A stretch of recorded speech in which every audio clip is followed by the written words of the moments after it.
Hello YouTubers, Joe Kersey here, Sunday, August 10th, 2014 at about 2 in the afternoon, Eastern Daylight Time. Now, let's just let you have a look at what I'm looking at right now. Here, let's zoom in on this.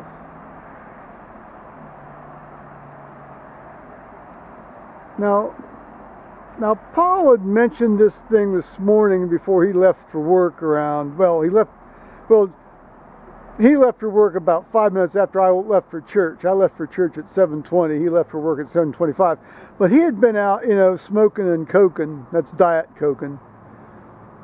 On the back deck here, as he does in the morning. He says there's some bag. He says there's a bag hanging in the tree, the walnut tree. Well, that's not a bag. That's not, one of these plastic grocery bags, which I call them the Great American Bird. You see them often, flapping around in trees and things. That's not a bag. That's a balloon. That's one of those god-awful balloons that people, tie to their mailboxes and release up into the air, for graduation parties and wedding receptions and wedding showers, that kind of crap. And now it has come to rest in one of our trees. Thanks, lowlifes. Thank you very, very much. I think what I'm going to do is I'm going to wait till there's no traffic in it'll have to be the very early morning. At first light, I'm going to shoot that bastard out of there with a shotgun. All right. That's it? Well, we're here with Mike Hill and May Hill and the Leica M240 with the Noctilux f.95 50mm Leica lens. This is just heaven on earth here. We actually got to shoot the camera. Mike let me shoot his camera, and it felt so good to have a real camera in my hand again, against my forehead, rather than holding this thing out like some sort of, athletic endeavor. I know. These guys just got back from Michigan. They've been talking about their Michigan trip. It's been great. You gotta take a picture of your beer. Oh, yes, and they got me. They got me this Frankenmuth sampler.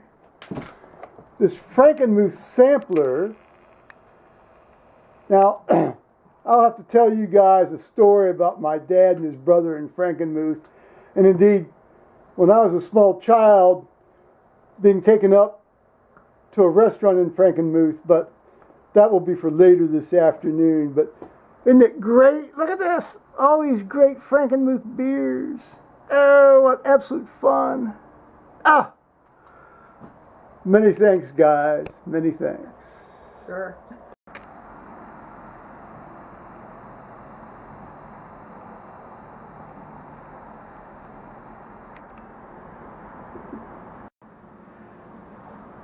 Here we are, guys. It's about 5:30 in the afternoon here on Sunday, August 10th again, and you can see this bag now starting to sag a bit. It looks like it's becoming a hair deflated. So I'll be to see how this thing looks in the morning twilight tomorrow when I prepare to blow it into the next world. Well, or at least blow it out somewhere.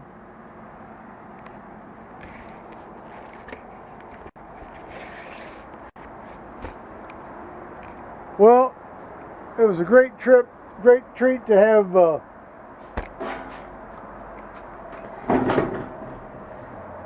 Mike and May visit us here, and to get to handle Mike's Leica M240, take some pictures, and learn how to download them from the SD card out of his camera into my computer.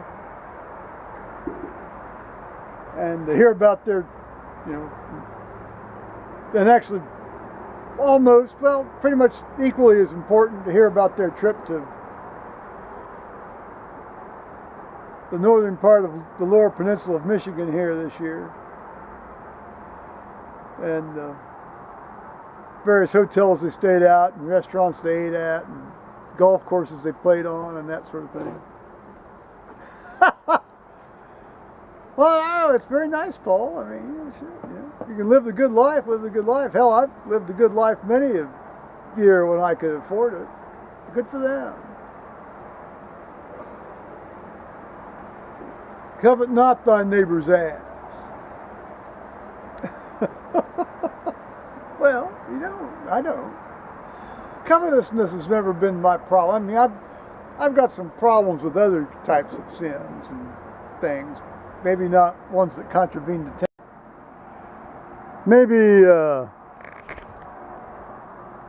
Maybe not ones that contravene the Ten Commandments, but covetousness has never been really my problem. So I was going to tell you about some Frankenmuth stories. It seems that up till the age of 5, and then from the age of 9 on until when I hit about 13 or 14, I didn't go on vacation with my family anymore because I was working.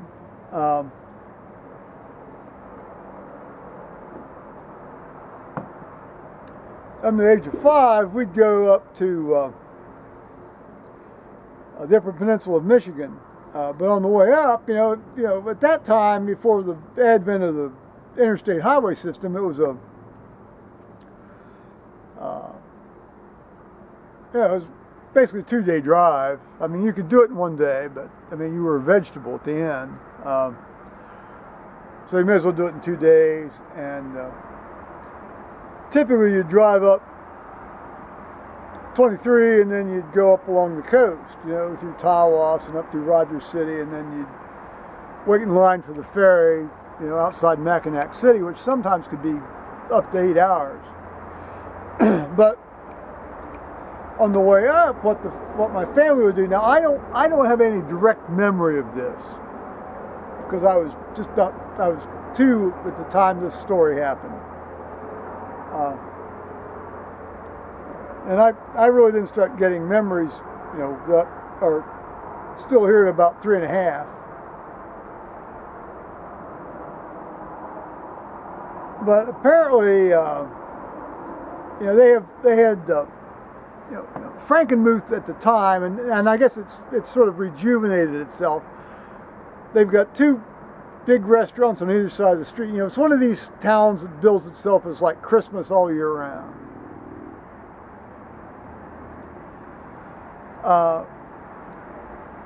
You know, Christmas decorations here, and Christmas decorations there, and Christmas decorations up your fundament, and that kind of thing.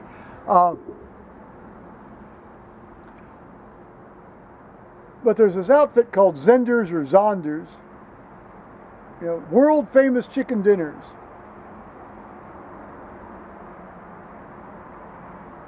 And that's the one my family stopped at, and I guess it's still there. It's the one that sort of looks like a white country clubhouse, you know, a white country, a country club white sort of clubhouse. I don't think it's racial. That's just the color of the building. And I don't know, maybe it was racial at the time, but it's not that now. And then on the other side, there's some sort of Tudor-esque, you know, faux, ersatzy, Christmassy decoration store that also, I guess, now has a restaurant. You know, it may have had a restaurant then too, but we never stopped at that one. So anyway, the point of this extended tale is that, you know, I was in a high chair at that time, since I was 2. And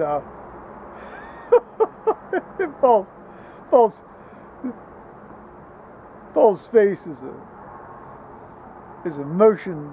You know, it's an ocean wave of changes while he's listening to this nonsense, this bump I'm talking about. And so apparently I got, as a 2-year-old is sometimes wont to do, into a bit of a state. Well, now the way people handled that back in 54.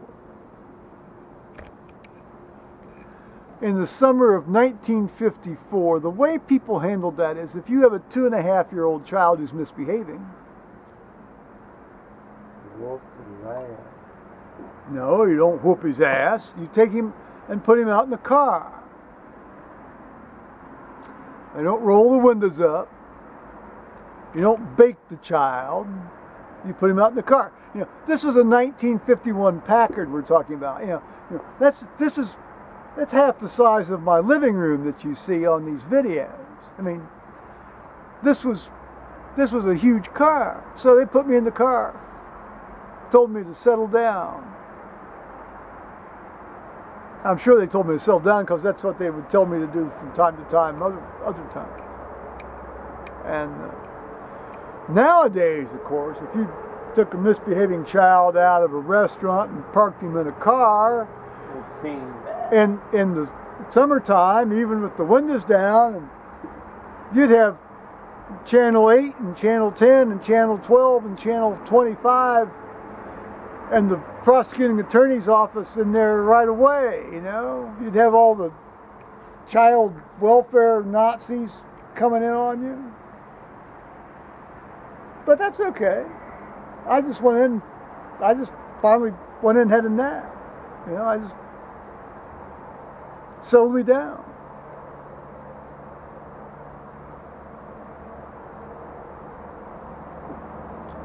See how easy it can be, guys, when common sense is allowed to prevail. I'll say that again. See how easy it can be, guys, when common sense is allowed to prevail.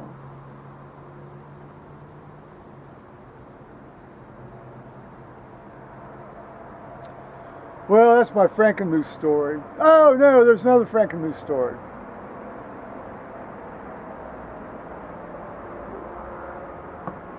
My dad and his brother, who was 2 years older than he, obviously, they all vacationed together, sort of, en bloc, en masse. And I'm like, my uncle, my dad's brother, died when I was, just about 3 months after I told you the story about the restaurant. And now my dad's brother at that time was 46,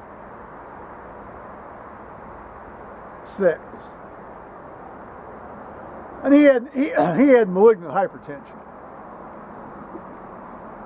His blood pressure was running around 240 over 140, 160, and that was before they had effective controls. And he knew he didn't have too much longer to live. And so when they got home from Michigan that summer, they didn't stay that long, maybe 2 weeks. My dad didn't stay more than a week, but the rest of them would stay a couple of weeks. So when they got home, Uncle Jack, Uncle John more properly, had brought home some canned Frankenmuth, in actual steel cans, none of this aluminum stuff, real steel cans. The rationing of the steel had stopped after the various wars, so you could have a steel beer can. And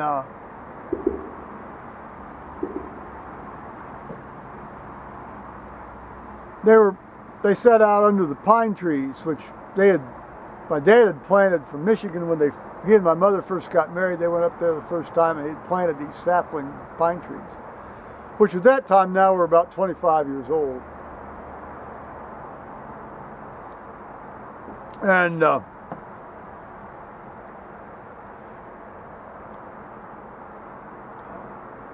Uncle Jack said to my dad, you know, Joe, I just hurt inside all the time. I just hurt so badly inside all the time. And about 2 or 3 months later, he was dead. Well, it was ischemic, you know. I mean, all of his insides were ischemic because they were vasoconstricting to try to keep his pressure from pounding him to death. And he was in renal failure and so forth. But my dad took that can, you know, their last beer together, and he put it on there's a thing that came out the side of one of these pine trees, you know, a little limb, a little branch. And he broke it off and cleaned it off, and he stuck that can on that branch and through one of the, you know, church key beer can holes. And he always said there were like 2 things you absolutely did not want to do in that house. You didn't want to knock the glass globe of his grandmother's, you know, his grandmother's glass globe off of the kerosene lamp and break that decorated engraved glass globe, which he did one time, you know, eventually. He's the one that broke that one. Thank the good Lord. Not that it was broken, but that he did it. And you do not knock that can off that limb or take that can off that limb. Well, what happened was, you know, that can eventually crumbled. Well, what happened was they were getting ready to cut down that tree because it was getting dangerous. I said, well, I need to retrieve that can, and I went out and I gently pulled the thing, and the thing crumbled to powder. Dust. I mean, actual dust. When I say crumbled, it's not like in like 8 pieces. It's like powder. But fortunately, I'd taken several photographs of it, so I've got that memory of that can and what it means.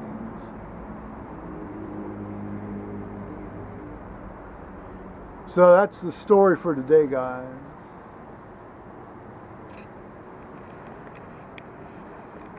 Paul's home safely. That's a TBTG. Thanks be to God. Alrighty. Bye-bye.